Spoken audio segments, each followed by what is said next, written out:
He snatched from me. அவர் என்னிடம் இருந்து பறித்தார். I don't know what you mean. நீங்கள் என்ன சொல்கிறீர்கள் என்று எனக்கு தெரியவில்லை. I was totally in fear. நான் முற்றிலும் பயத்தில் இருந்தேன். You cannot judge me. நீங்கள் என்னை மதிப்பிட முடியாது.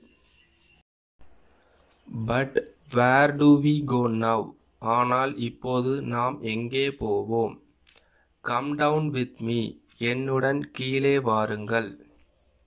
So be it. எனவே அப்படியே இருங்கள். You don't even pick up his calls. நீங்கள் அவரது அழைப்புகளை கூட எடுக்க வேண்டாம். All eyes were on me. எல்லா கண்களும் என் மீது இருந்தன. They don't care about me. அவர்கள் என்னை பொருட்படுத்தவில்லை.